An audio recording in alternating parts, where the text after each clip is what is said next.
Nove Bitcoin vesti, nova najviša cena Bitcoina. Šta vi mislite, može li Bitcoin cena na $100.000 do kraja novembra meseca? Ostanite do kraja videa da čujete i vidite neke novosti vezano za Bitcoin. A kao što sam i rekao, nova najviša cena, novi all-time high Bitcoina iznosi $94.800, a možemo da vidimo da je trenutna cena Bitcoina $93.675.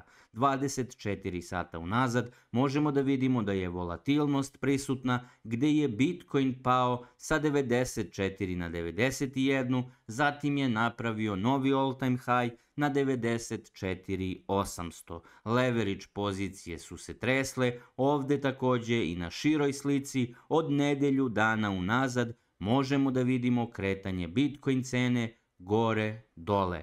Praznile su se leverage pozicije, ali cena Bitcoina nastavlja da pravi nove all-time high-eve. Ono što je još zanimljivo, kada pogledamo godinu dana unazad, prošle godine u ovo vreme da ste imali Bitcoin, do sada bi bili u profitu 150%. Zato sam pričao, ovo je Bitcoin sezona, a ne alt. A što se tiče sentimenta na kripto tržištu, možemo da vidimo da je i dalje u ekstremnoj pohlepi. U trenutku snimanja ona iznosi 83. Juče je bila primjera 90.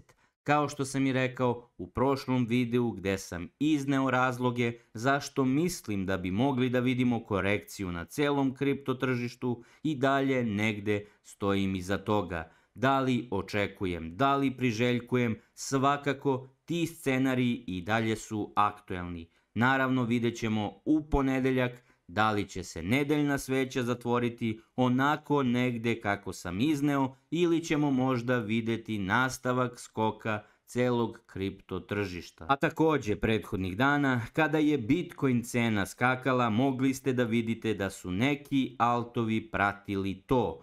Ali, zašto sam mesecima pričao da je ovo Bitcoin sezona? Kada cena Bitcoina skače, skače i cena altova. Kada cena Bitcoina pravi korekciju, cena altova pravi dublju. Naravno, uvek ima poneki altcoin koji je ispred Bitcoina, ali kada pogledamo ovaj indeks altcoin sezone, možemo i tu da vidimo ono što sam ja pričao mesecima unazad, da je i dalje aktuelna Bitcoin sezona i da će najverovatnije biti do kraja ove godine. Vidite da je na ovoj skali od 35, što znači da je bliže Bitcoin sezoni nego altcoin. Tako da to vam i govori. Kao što sam i rekao, svi ovi altcoini trenutno koji skaču prate samo Bitcoin cenu, ali kada Bitcoin cena napravi korekciju, altovi prave dublju. Ovde možemo još da vidimo primjera da li je mesec novembar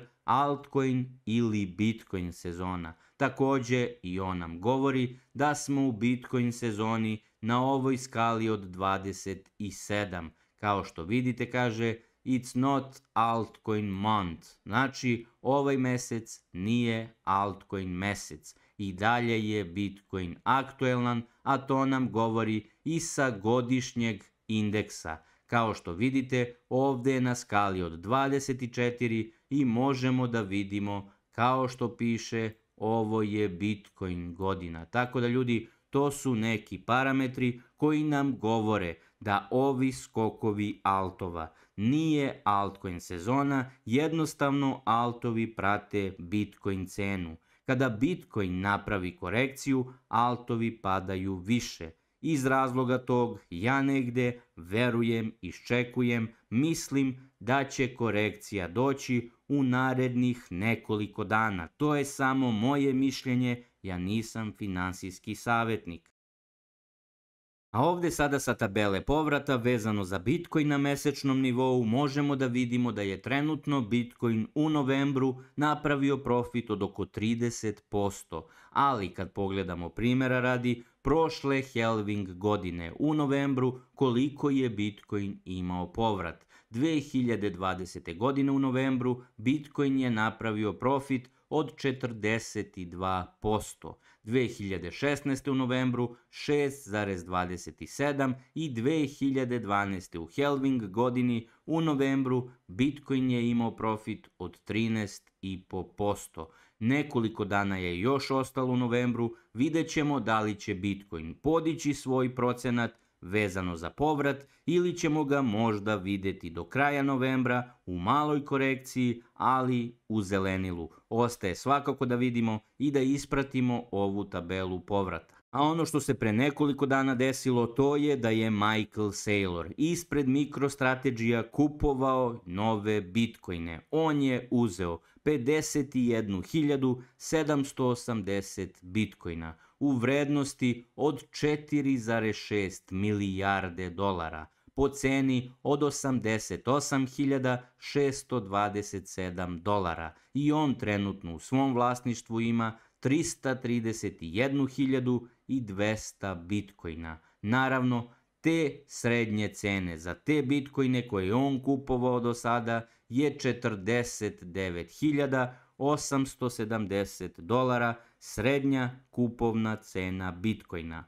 Michael Saylor nestaje, MicroStrategy nestaje kao kompanija, kupuje bitcoine sa dollar cost average bukvalno svaki mesec. A kada pogledamo ovu tabelu priliva i odliva vezano za Bitcoin ETF-ove u Americi, možemo da vidimo da su posljednja 2 dana prošla u prilivu i to masovnom. Kao što vidite i BlackRock i Fidelity i Bitgate i ARK i Invesco, bukvalno svi su kupovali Bitcoin. Naravno, pre toga 2 dana mogli smo da vidimo jače odlive iz Bitcoin ETF-ova, samim tim tada je bila i korekcija. A ovdje iz ovog posta imamo još jedan podatak vezano za američke ETF-ove i koliko su oni željni Bitcoina. 19. novembra priliv novca od američkih ETF-ova bio je ukupno za 9.000 Bitcoina. Dok sa druge strane, znate, pričao sam dosta puta,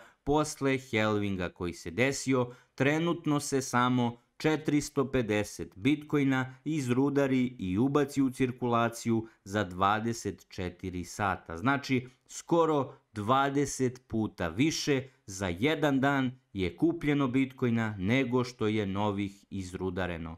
To vam govori sve da je velika potražnja za bitcoinom. A ovdje sada sa ove slike imamo i neke podatke on-chain što se tiče voleta koji drže bitcoin. U posljednjih 30 dana, kao što vidite ovdje, mogli smo da vidimo izvlačenje profita od onih voleta koji imaju manje od 100 bitcoina. Naravno, kada bitcoin cena skače, kada pravi nove all-time high-eve, ti mali voleti gledaju da uzimaju profite, dok sa druge strane možete i da vidite ove whale-ove, ove velike igrače, da su u tih 30 dana akumulirali još bitcoina. Samim tim, ovi koji su prodali, mali igrači, veliki whale-ovi su to kupovali. Da li nam negde možda i ovaj on-chain podatak govori da ćemo u narednom periodu vidjeti vađenje profita, samim tim i korekciju.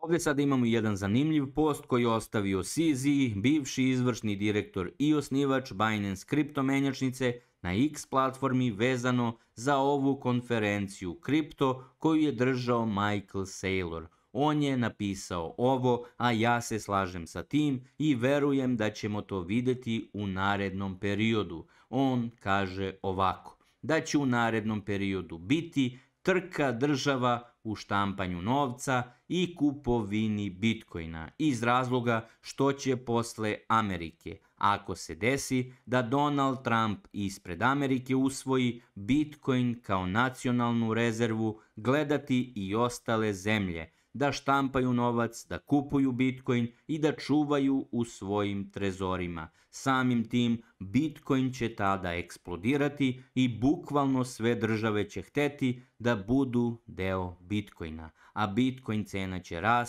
rasti iz godine u godinu. A u prilog tome što je CZ izjavio vezano za države i za bitcoin, ovdje sa ove slike možete da čujete informaciju da je ovaj gospodin ovdje, poljski predsjednički kandidat Slavomir Mencen, obećao i izjavio da će on napraviti Bitcoin strategiju rezervi ako pobedi na predsjedničkim izborima u Poljskoj i najverovatnije da ćemo vidjeti još jednog pro-Bitcoin predsjednika. Samim tim, svaka sljedeća država na svojim predsjedničkim izborima okrenut će se Bitcoinu i tada će nastati pravi haos. Tada će Bitcoin cena biti sve veća. Donald Trump je postao predsjednik Amerike. Donald Trump sada ide u regulaciju kriptovaluta. Samim tim ovdje možemo da vidimo da će Donald Trump imati sastanak i sa Coinbase-ovim CEO-om Brianom Armstrongom. Verujem da će sve to uticati na buduću regulativu Bitcoina i kriptovaluta u Americi. Samim tim to će značiti bullish za cijelo kripto tržište. 20. januar je blizu, a to je datum kada će izvanično Donald Trump postati predsjednik Amerike i naslediti Bidena. Ali Donald Trump je obećao da će prvog svog radnog dana kao predsjednik Amerike otpustiti Garyja Genslera. To ostaje da vidimo kroz 2 mjeseca. A ovdje ova gospođa koja je inače pro Bitcoin bi mogla da nasledi Garyja Genslera na predsjedavajućih seca. Ova gospođa je Tereza Goody, a ostaje da vidimo za 2 mjeseca da li će ona zameniti Garyja ako Donald Trump ispuni obećanje. Ovdje sada imam jedan savjet za vas, a on glasi ovako. U svetu kriptovaluta znanje je vaša najveća prednost. Nastavite da učite, nastavite da rastete. Ovo je bilo sve što se tiče Bitcoin vesti. Ja se nadam da ste ostali do ovog dela, da su vam se svidele. Pišite dolu u komentarima da li mislite može li Bitcoin do kraja novembra na $100.000. Ostavite like i subscribe da budete u toku sa sljedećim videima.